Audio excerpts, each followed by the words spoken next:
কর্মক্ষেত্র দেশের বাইরে, তাদের পাসপোর্টটির রঙও সবুজ না, সুতরাং তাদের কোনো অসুবিধা নাই। দুই হচ্ছে জামাতে ইসলামী এবং এনসিপি সহ অন্যান্য যে রাজনৈতিক দলগুলো আছে, আদার্স বিএনপি ছাড়া অন্য যে রাজনৈতিক দলগুলো আছে, তারা চাইছে নির্বাচনটিকে যতদূর সম্ভব পিছে ঠেকিয়ে দেয়া। কেন?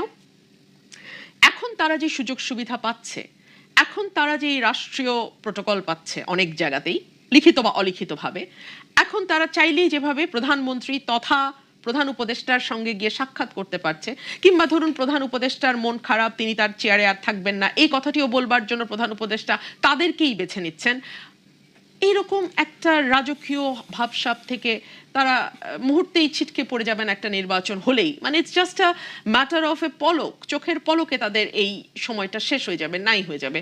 এটা তাদের চাইবার তো কোনো কারণ নাই।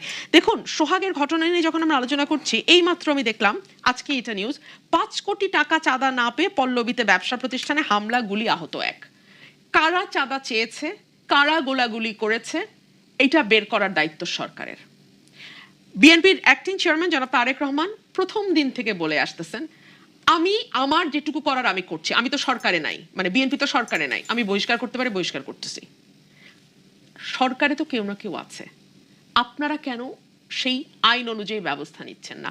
আজকে এই যে 5 কোটি টাকা চাঁদা না পেয়ে পল্লবীতে ব্যবসায়ী হামলা করলো, ব্যবসায়ী প্রতিষ্ঠানে হামলা করলো, গুলি করলো, আহত হলো, এই ব্যাপারে কি ব্যবস্থা নেবে সরকার? আদৌ কি নেবে? কারণ প্রতিদিনই আমরা এই ধরনের ঘটনা দেখি, প্রতিদিনই।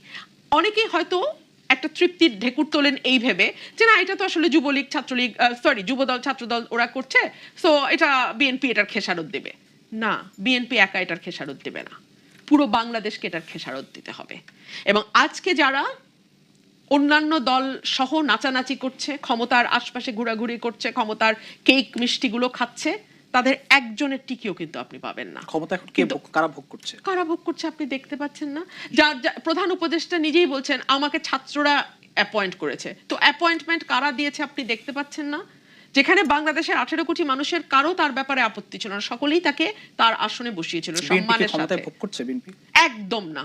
বিএনপি যদি ক্ষমতা ভোগ করতো ভাই, তাহলে আমি আপনাকে আজকে বলি, জনাব তারেক রহমান এটা মেক শিওর করতো যে যার ছবিটা ভিডিওতে দেখা যাচ্ছে তাকে যেন সবচেয়ে প্রথমে আসামি করে গ্রেফতার করা হয়। আজকে তারেক রহমান সাহেব বাংলাদেশের সরকারের কাছে বারবার বলছে যে কেন তাকে গ্রেফতার করা হচ্ছে না, কারণ তাকে গ্রেফতার করলে তো থলের অনেকগুলো বেড়াল বের হবে। সরকার তো চায় না থলের বেড়ালগুলো বের হোক। এবং এই যে বিএনপিকে ক্ষমতা থেকে সরাতে গিয়ে নির্বাচনকে পিছিয়ে দেওয়ার জন্য যা যা করা দরকার তাই তাই করা, সংস্কারের নামে কুতর্ককে সামনে নিয়ে আসা, আনুপাতিক পদ্ধতিতে নির্বাচনের কথা বলা, অদ্ভুত অদ্ভুত সব প্রস্তাব আনা, যেগুলো কিনা আপনি আপনার ম্যানিফেস্টোতে দেন। মানুষ যদি মনে করে আপনার এই সংস্কারগুলো দরকার, মানুষ আপনাকে ভোট দিবে, আপনি চালায় ক্ষমতায় যাবেন, অসুবিধা তো নাই। আপনি জল ঘোলা করার দরকার কি? আপনি বলেন আমি ক্ষমতায় গেলে এরপরে বাংলাদেশের ইলেকশন পিআর পদ্ধতিতে করব, বলেন আপনি ক্ষমতায় যান মানুষের ভোট নিয়ে। ভোট নেয়ার মুরদ নাই, মব বানানোর গোসাই, তাহলে তো ভাই বড় বিপদ। সো বাংলাদেশটাই যে বিএনপিকে ঠেকাতে গিয়ে নির্বাচনকে ঠেকানো, বিএনপিকে যাতে ক্ষমতায় যেতে না পারে সেই জন্য এইরকম মববাজিকে চূড়ান্ত প্রশ্রয় দেওয়া সরকারের তরফ থেকে, বিএনপিকে যাতে মেলাইন করা যায় সেই জন্য এই ধরনের ঘটনা কারা ঘটাচ্ছে তাদেরকে, মূল আসামিদেরকে মামলায় নাম না দেয়া, গ্রেপ্তার না করা, এগুলো কিন্তু বাংলাদেশের মানুষকে একসময় ভোগাবে। আর আপনারা যদি মনে করেন যে বিএনপি না, আমি ডেভিলস অ্যাডভোকেটের মতন একটু কথা বলি, এনসিপি, জামাত সহ অন্যান্য দল তো বলছে বিএনপি এই করে, বিএনপি সেই করে।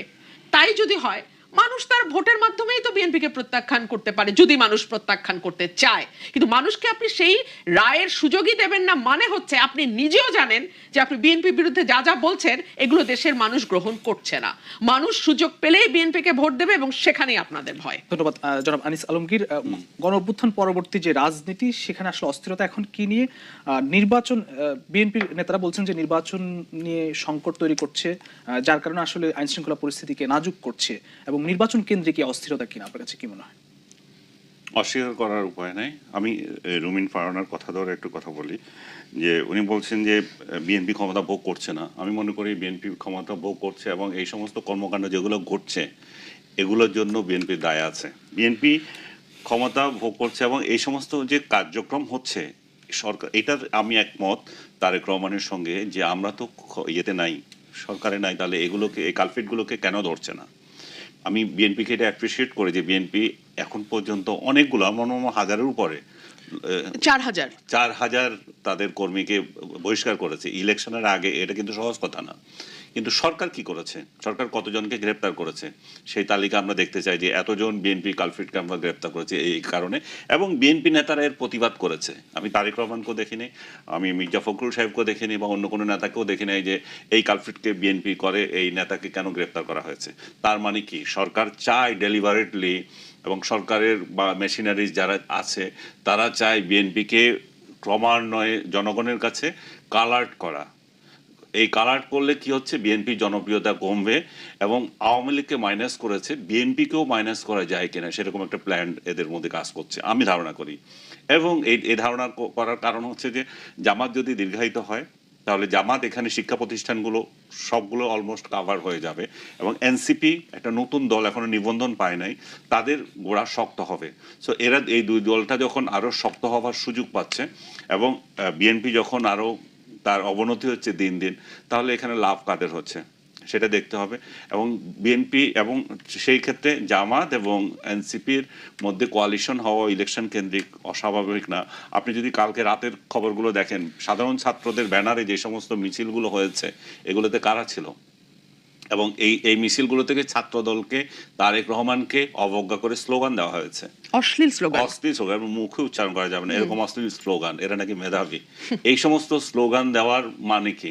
তার মানে হচ্ছে যে শিক্ষা প্রতিষ্ঠানে ছাত্রদল বিরোধী একটা জোট তৈরি হচ্ছে এখানে, সেই জোটে এনসিপি আছে, সেই জোটে জামাত আছে, এবং শিক্ষা প্রতিষ্ঠানের অলমোস্ট দুই একটা বাদ দিয়ে সব কটাতেই জামাত শিবিরের লোকজন ভিসি হয়েছে, এরা অধিকাংশই জামাতের লোকজন, এটা সবাই জানে এবং অস্বীকারও করছে না। এবং আপনি দেখেছেন নিশ্চয়ই, স্বয়ং ওরা থ্রেটও দিয়েছে, বসাইছি তো আমরাই, আমাদের কথা শুনেন না কেন, প্রমাণই আছে, আমরা মুখের কথা না।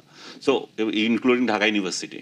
সো এইভাবে যদি চলতে থাকে, কিন্তু আপনি যদি বলেন যে তারেক রহমানরা কি একদম সাধু হিসাবে এখানে পেয়ে যাবেন, তাদের কি কোনো দায় নাই? তাদের নেতাকর্মীরা যেটা করছে, অবশ্যই সরকার যেমন এটা করছে তাদেরও দায় দায়িত্ব আসবে।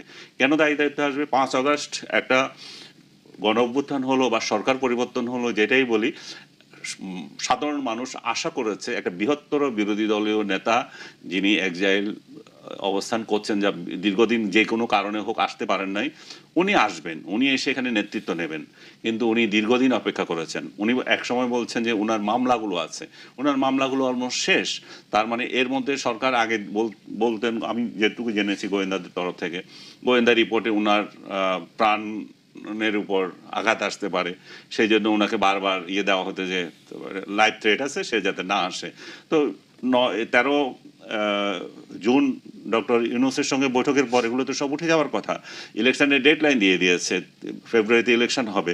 তারেক রহমান, আমি আশা করেছিলাম যে 5 আগস্টের আগেই বাংলাদেশে ফেরত আসবেন। 5 আগস্টে নিঃসন্দেহে তারা একটা উদযাপন করতে যাচ্ছেন শেখ হাসিনার সরকারের পতনের, সেই উপলক্ষে উনি দেশে আসবেন, তার আগে আসবেন। তার আশা শুধু তার দলের স্বার্থে নয়, দেশের গণতন্ত্রের স্বার্থেও জরুরি। একজন লিডার, বাংলাদেশের একটা বৃহত্তর রাজনৈতিক দল যখন দিশেহারা, তার কর্মীরা যখন এদিক সেদিক ঘোরাঘুরি করছে, অবৈধ কর্মকাণ্ডে লিপ্ত হচ্ছে, এখানে তাদের লিডারশিপের দুর্বলতা প্রকাশ পাচ্ছে। উনি যদি আসেন, উনি যদি এগুলো দমন করেন, তাহলে তার দলটা যেমন ঠিক হবে, তেমনি নির্বাচনী প্রক্রিয়াটা আরো এগিয়ে যাবে।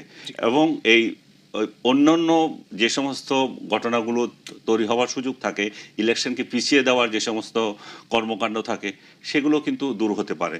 সো আমি মনে করি যে দেশের গণতন্ত্রের স্বার্থে এবং তার দলের স্বার্থে তারেক রহমানকে অবিলম্বে দেশে আসা উচিত এবং নেতৃত্বে হাল ধরা উচিত।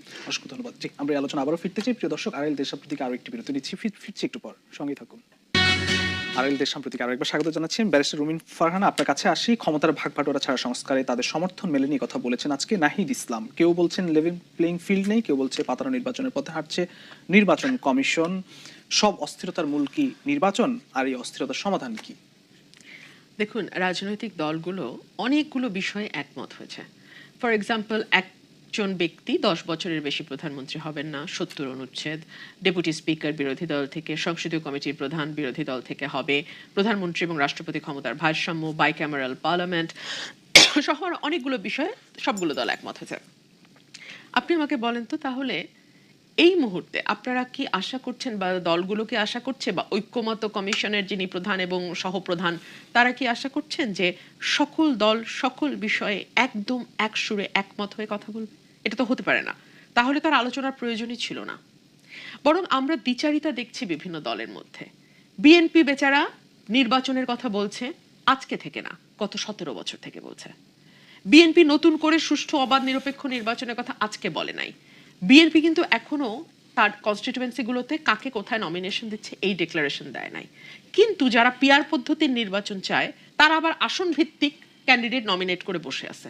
তো তাহলে আপনি মুখে বলছেন আপনি পিআর চান, কিন্তু আপনি কাজ করছেন 300 আসনে 300 প্রার্থী, মানে ফার্স্ট পাস দ্য পোস্টের পথে আপনি যাচ্ছেন। তার মানে আপনার কথার সাথে তো আপনার কাজ মিলছে না, কথার সাথে তো আপনার কাজ মিলছে না।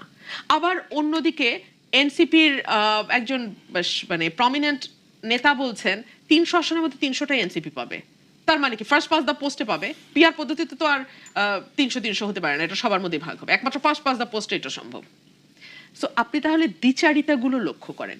আমি এটুকুই শুধু বলবো, বাংলাদেশের মানুষ কিন্তু দ্বিচারিতার শক্ত জবাব দেয়। শেখ হাসিনা বলেছিল নির্বাচনে যে যাবে এরশাদের অধীনে সে জাতীয় বেঈমান। পরের দিন সে নির্বাচনে গিয়েছিল, 86 নির্বাচনে। বাংলাদেশের মানুষ কিন্তু তাকে ক্ষমা করে নাই। 91 ব্যালট বাক্সে সেটার জবাব বাংলাদেশের মানুষ দিয়েছিল। এখন যারা দ্বিচারিতা করছে, মুখে বলছে পিআর, এদিকে 300 আসনে ক্যান্ডিডেট রেডি, মুখে বলছে পিআর, কিন্তু এদিকে 300 আসনে জিতবে বলে বলাবাজি করছে, তাদেরকেও কিন্তু বাংলাদেশের মানুষ হিসাবের মধ্যে আনবে। সো মানুষ খুব ভালো বুঝে কোনটা আপনি জেনুইনলি বলছেন, কোনটা আপনি মিন করছেন, কোনটা আপনি কাজে পরিণত করবেন বলে বলছেন। ধরুন আজকে যদি বিএনপি বলে হ্যাঁ আমি যা সংস্কার 2000 প্রস্তাবের 2000টাতেই রাজি, দেন ঠিক আছে আসেন নির্বাচন করি, সেটাতেও তো বিএনপি জিতবে। জিতার পর যদি বিএনপি একটাও না মানে তখন কি করবেন? বিএনপি কথা এবং কাজে এক হয়ে চলতে চাইছে বলেই বিএনপি কিছুটাতে রাজি হচ্ছে, ছাড় দিচ্ছে, কিছুটাতে বলছে ছাড় দেব না। অসংখ্য ধন্যবাদ জনাব আনিস আলমকে। আপনাকে দিয়ে শেষ করতে চাই, সব অস্থিরতার মূল কি নির্বাচন, আর এই অস্থিরতার সমাধান কি? সমাধানও নির্বাচন। ডক্টর ইউনূসের উচিত, রুমিন ফারহানা খুবই সুন্দর করে বললেন যে যে সমস্ত ইস্যুগুলোতে আমাদের ঐক্যমত হয়ে গেছে, আর কতটুকু ঐক্যমত দরকার? এনাফ যেটুকু হয়েছে। এবং আমি তো খুব বেশি দরকারও মনে করছিলাম না। আমি মনে করছিলাম যে কেয়ারটেকার গভর্নমেন্টে কি হবে সেটা হচ্ছে নাম্বার 1 প্রায়োরিটি। তারপর ইলেকশন করো ভাই, ইলেকশন করে যাও, কারণ ওইটার জন্যই তো আমাদের এত সংগ্রাম এত বছর ধরে করলো। ইলেকশন নিয়ে এক দলীয় ইলেকশন করতে হলো। তো সেটা যখন হয়ে যায়, বাকি এখন আরও কিছু হচ্ছে, প্রধানমন্ত্রী কয়বার থাকবে, হেন তেন অনেকগুলো দ্বিকক্ষ বিশিষ্ট সব কিছু, কোনটায় যে আমার আপত্তি আছে তা না, সব কিছু ঠিক মতো হচ্ছে। এখন অবিলম্বে ইলেকশনের প্রস্তুতি নেওয়া দরকার, ইলেকশনের দিকে যাওয়া দরকার। কারণ এই ইলেকশন যদি না হয় আমাদের সমাজ যে কোথায় যাবে, রাজনৈতিক পরিস্থিতি যে কোথায় যাবে, অর্থনীতি যে কতটা 12টা বাজবে, এটা এখনো এরা টের পাচ্ছে না। আজকে আপনি দেখেছেন যে শ্যামলীতে একটা লোকের থেকে চিন্তাই করছে, শুধু চিন্তাই না, তার থেকে টাকা পয়সা নিছে, শার্ট নিছে, ইয়েও নিয়ে নিছে, জুতা পর্যন্ত নিয়ে গেছে। তাহলে কোথায় যাচ্ছে বুঝেন? এখন ওনারা তো প্যাপও করে চলেন, ওনাদের তো পুলিশ আছে, ওনারা তো টের পাচ্ছে না যে সমাজে বাইরে কিভাবে চলা। আমরা টের পাচ্ছি যে আমাদের মবেরও ভয় আর ছিনতাইকারীরও ভয়, আমাদের দুই ধরনের ভয়। ওনাদের তো কোনোটাই ভয় নাই।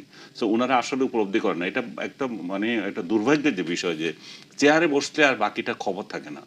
এখন ওনারা এমন সব হাওয়াতে পাচ্ছেন, আরও 5 বছর থাকবেন, 5 বছর তাদেরকে যদি রাখা হয়। এই যে বিএনপিকে আপনি খেয়াল করে দেখেন, মানুষ বলতেছে আমরা ভোট দিতে পারি নাই, যে লোকগুলো বলতেছে আমরা এতদিন ধরে ভোট দিতে পারি নাই, সেই লোকগুলোকে মোটিভেট করে বলতেছে আরো 5 বছর আপনি থাকেন। তার মানে কি দাঁড়াচ্ছে? তার মানে হচ্ছে যে ওনাদের থাকার যে লিপসা, ওনার যে ক্ষমতার লিপসা, উনি ভালো করে বলছেন এরা তো বিদেশ থেকে আসছে, আইসা খাইয়া দেয় আবার চলে যাবে। এর মধ্যে যত লুটপাট করতে পারে সেই লুটপাট যাতে ঠিকমতো হয়।